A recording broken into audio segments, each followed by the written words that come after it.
안녕하세요. 김성겸 목사입니다. 산돌 성경 읽기 오신 여러분 환영합니다. 오늘은 역대하 17장에서 19장까지의 내용 살펴보겠습니다. 역대하 17장은 아하사의 뒤를 이은 여호사밧 왕에 대한 이야기가 시작이 됩니다. 물론 열왕기에도 여호사밧 왕에 대한 짤막한 소개는 있습니다. 거기서도 선한 왕으로 소개가 되고, 그런데 거기서는 주로 아합 왕의 주변 인물 정도로 등장합니다. 잘못된 사람과 어울려서 낭패를 볼 뻔하다가 하나님의 은혜로 구출된 이야기 정도예요.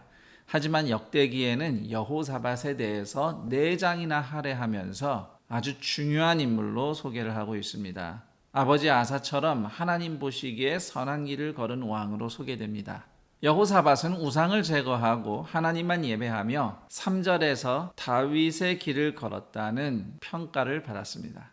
여호사밧의 신앙에 두드러진 점을 하나 뽑으라면 율법을 지키는 삶과 유다 백성에게 율법을 가르치는 일에 헌신했다는 점입니다. 7절에서 9절을 보시면 여호사밧은 일단의 레위인들을 율법 교사로 세워서 도시마다 순회하며 백성을 가르치게 했다고 기록하고 있어요.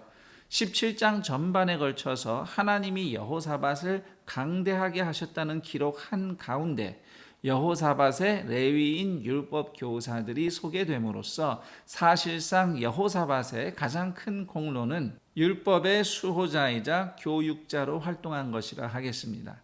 이 이야기는 특히 역대기가 기록되었던 당시 포로기 이후 이스라엘 백성들에게도 중요한 의미가 있어요.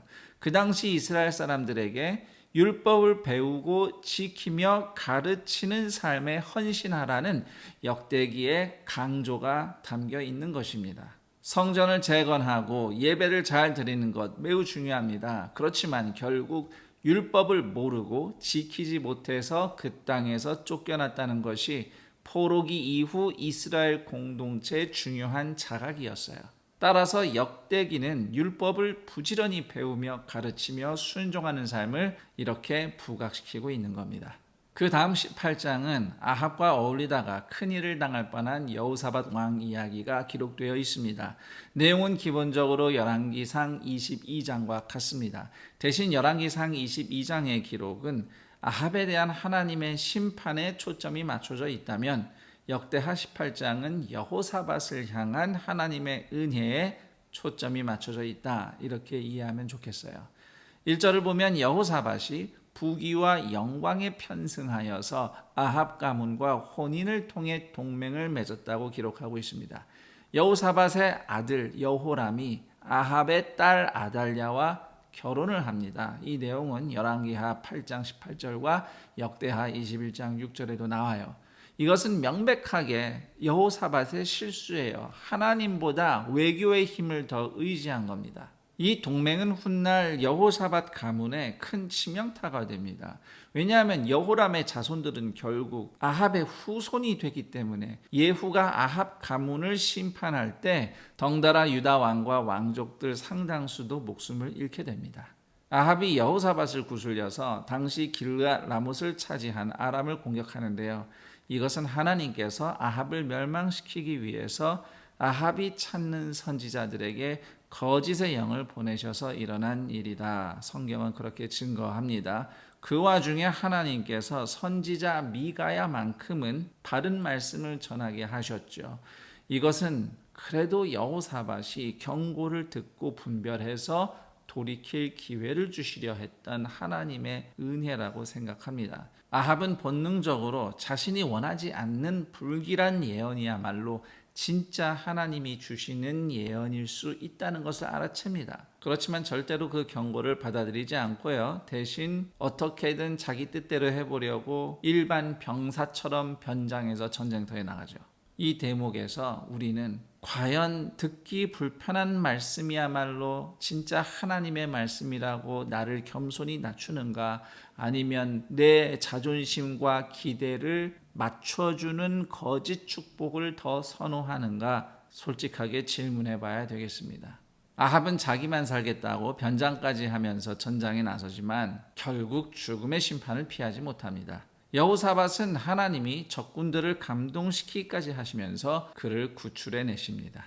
19장은 여호사밧의 사법 개혁 이야기가 담겨 있습니다. 우선 1절에서 3절 보시면 선지자 예후가 여호사밧이 아합과 어울린 잘못에 대해서 엄중한 말씀을 전합니다. 그럼에도 하나님께서는 여호사밧이 하나님을 진실하게 찾는 믿음을 선하게 보신다고 이야기해 주죠.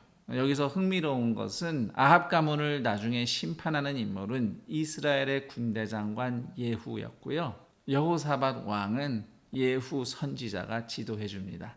4절 이하에는 유다 지파의 사법 제도를 여호사밧이 개혁한 일이 소개되어 있습니다. 핵심은 율법을 따라 하나님을 위한 공정한 재판을 여는 겁니다. 각 마을에는 왕이 세운 재판관이 있고 특히 예루살렘은 레위 사람들과 제사장들이 사법 제도의 주축을 이루게 됩니다. 여호사밧의 사법 개혁의 목표는 10절 하반절에 잘 설명되어 있습니다.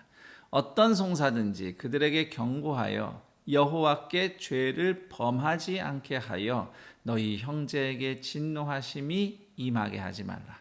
이러한 여호사밧의 모습은 훗날 메시아 예수님을 통해서 이 땅 가운데 펼쳐질 하나님의 공의와 정의를 보여준다고 하겠습니다.